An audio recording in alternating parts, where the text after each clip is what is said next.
नमस्कार, आपका स्वागत है YouTube पर राजीव कुमार आर के क्लासेस में। आज हम साधारण ब्याज चैप्टर को आगे कंटिन्यू करते हैं। इस वीडियो से पहले साधारण ब्याज की 2 क्लास हो चुकी हैं, जिसका लिंक डिस्क्रिप्शन में दिया गया है, तो उन क्लास को भी देखिए। चलिए आज की क्लास स्टार्ट करते हैं। यदि 4 वर्ष में ब्याज मूलधन का 20% है तो मूलधन के समान होने में कितना समय लगेगा। जैसा कि क्वेश्चन में दिया गया है, ब्याज कितना है, मूलधन का 20%, मूलधन का 20%। माना कि मूलधन है 100, तो ब्याज कितना होगा, 100 का 20%। 100 का 20% क्या होगा, 100 इंटू 20/100, 20। अब क्वेश्चन में कहा गया है कि ब्याज मूलधन के समान होने में कितना समय लगेगा। तो माना कि SI1 है, वो है 20, SI2 मूलधन के समान होगा ब्याज, तो 100, T1 है वो 4 वर्ष, T2 निकालना है।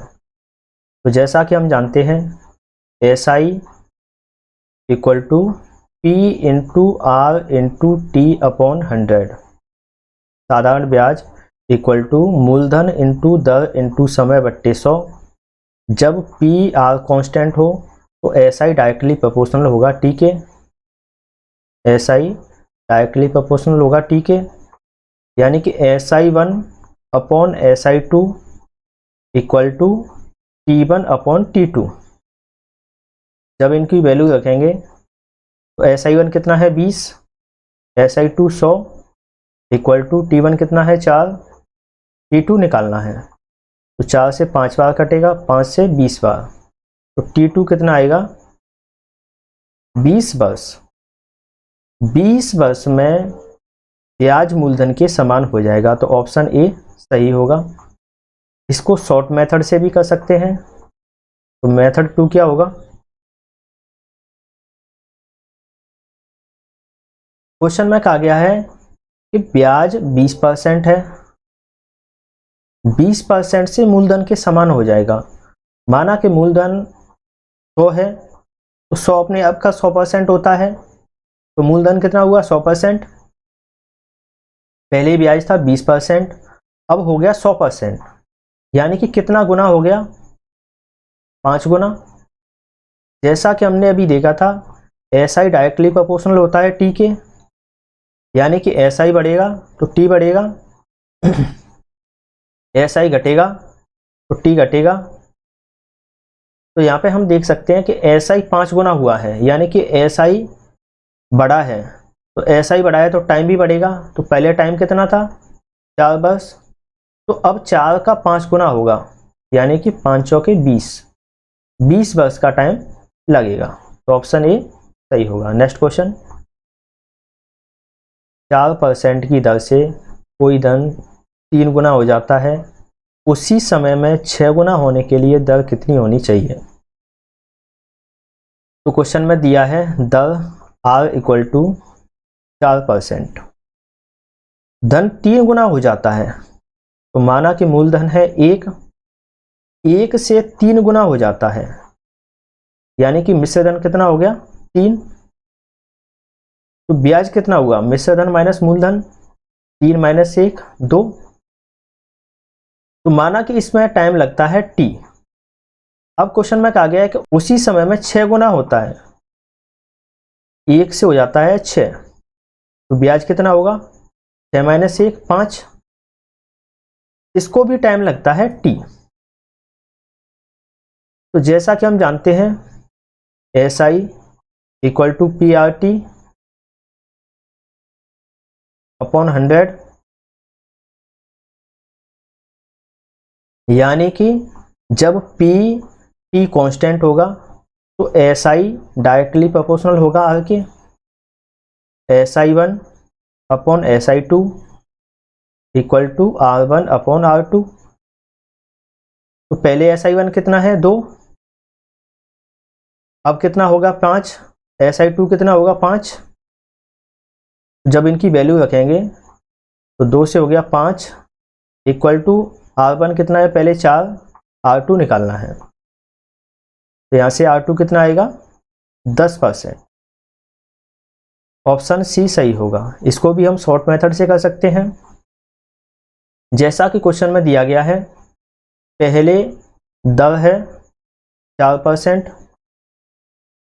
SI1 कितना है 3 गुना हो गया, यानी कि मिश्र धन 3 हो गया, 1 से 3 हो गया, तो ब्याज कितना होगा 2। SI2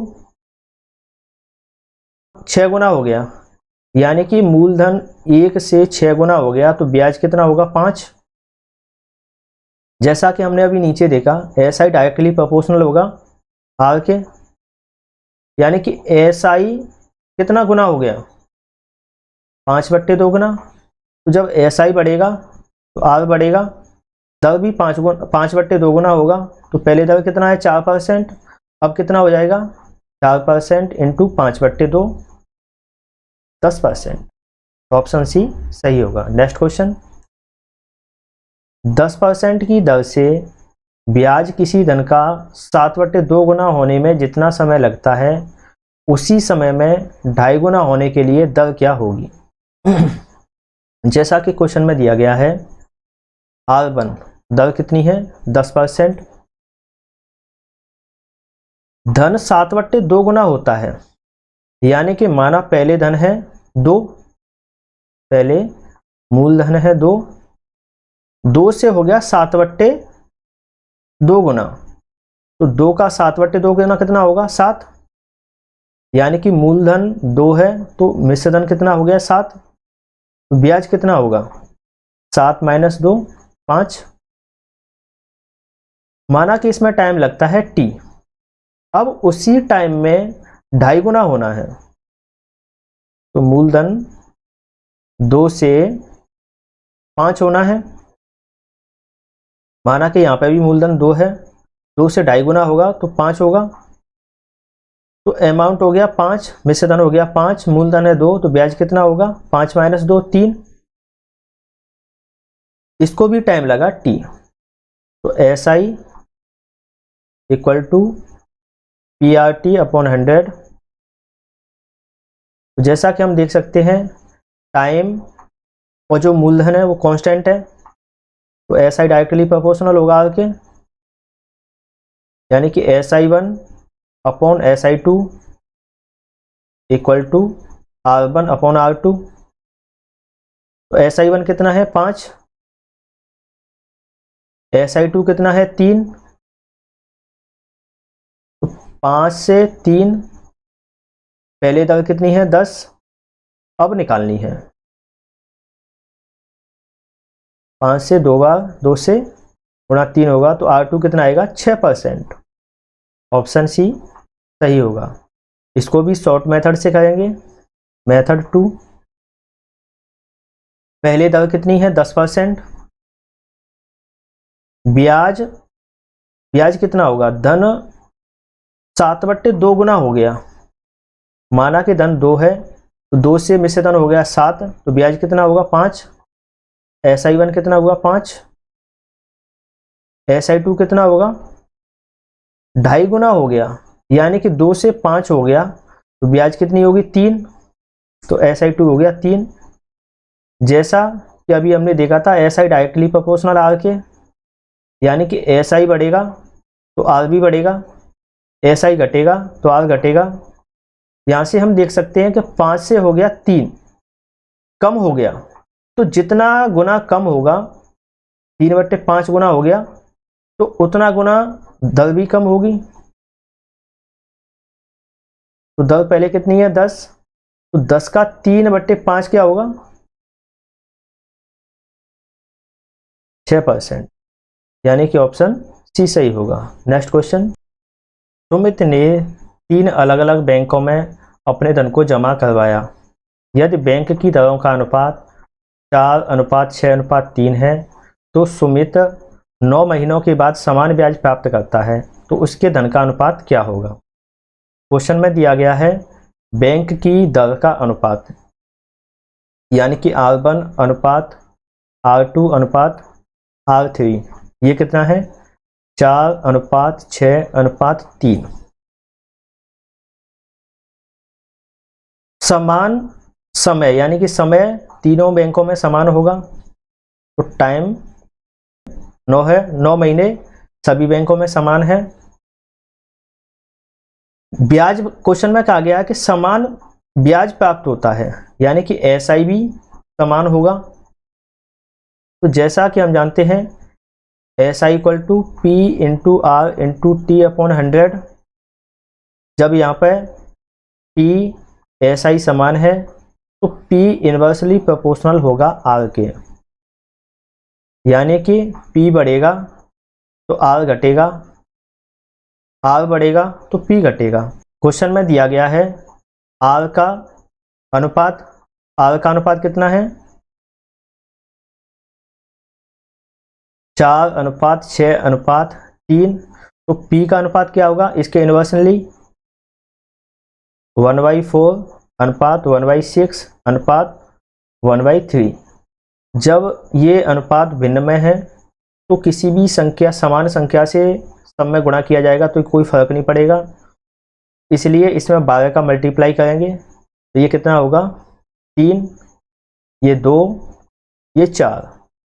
तो जो मूलधन है उसका अनुपात कितना होगा 3:2:4। 3:2:4 ऑप्शन सी सही होगा। नेक्स्ट क्वेश्चन, 1750 रुपये को दो भागों में इस प्रकार विभाजित किया जाता है कि पहले का 8%, दूसरे पर 6% की दर से 2 वर्ष बाद समान ब्याज प्राप्त होता है। दोनों भागों का मूलधन क्या होगा। कुल जो धन है वो कितना है 1750, पहले भाग पर 8% यानी कि R1 कितना है 8%, दूसरे पर 6%। तो यहाँ से R1 अनुपात R2 क्या होगा 8:6। जब इसको 2 से काटेंगे तो 4:3। ब्याज समान प्राप्त होता है तो एसआई समान है, टी भी समान है,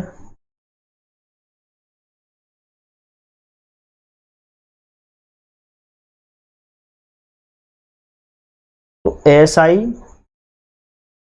equal to P into R into T upon 100। जब एसआई पी समान होगा तो पी इन्वर्सली प्रोपोर्शनल होगा आर के। जब आर का रेशो दिया है 4:3 तो पी का अनुपात क्या होगा 3:4। तो कुल पी कितना है, कुल धन कितना है 1750। जब इनको जोड़ेंगे तो 3 + 4 7, 7 का मान कितना है 1750। एक का मान कितना होगा 1750/7 250। तो 3 का मान कितना होगा, पहले का भाग है 3 तो 3 का मान कितना होगा 750। दूसरा भाग है 4 तो 4 का मान कितना होगा 1000। तो पहला भाग होगा 750, दूसरा होगा 1000। नेक्स्ट क्वेश्चन, किसी धन का साधारण ब्याज 12 वर्ष में 3 गुना हो जाता है तो दर क्या होगी। क्वेश्चन में दिया गया है कि साधारण ब्याज 3 गुना हो जाता है, तो माना कि मूलधन है, मूलधन P इक्वल टू 1, तो ब्याज कितना हो गया साधारण ब्याज 3 गुना हो गया, यानी कि 1 का 3 गुना कितना होगा 3। समय कितना है 12 वर्ष। तो ब्याज परसेंट क्या होगा, ब्याज परसेंट इक्वल टू दर इंटू समय।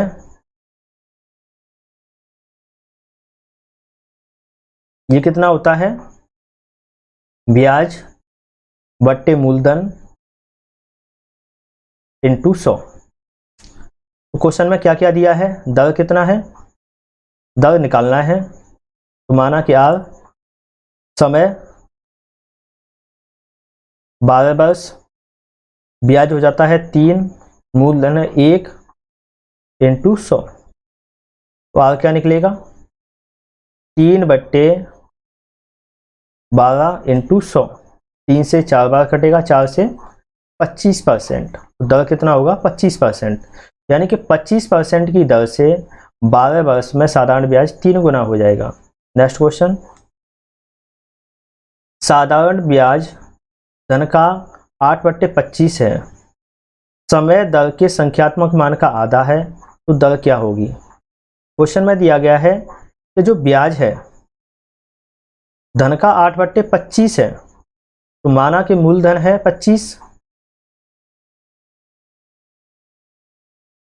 तो ब्याज कितना होगा 25 का 8/25, तो कितना होगा 8। दर माना r है, t कितना है, दर के संख्यात्मक मान का आधा यानी कि r/2, तो ब्याज परसेंट क्या होगा, दर इंटू समय, ये कितना होता है ब्याज बट्टे मूलधन इंटू 100, दर कितना है r टाइम r/2, ब्याज 8, मूलधन 25 इंटू 100, 25 से 4 बार कटेगा, तो r स्क्वायर कितना होगा 64, r का मान कितना होगा 8। तो चलिए आज अपनी क्लास को यहीं पर समाप्त करते हैं। नेक्स्ट क्लास में जब भी मिलेंगे वीडियो को आगे कंटिन्यू करेंगे। चैनल को सब्सक्राइब कीजिए, वीडियो को लाइक कीजिए, अधिक से अधिक लोगों को शेयर कीजिए। धन्यवाद।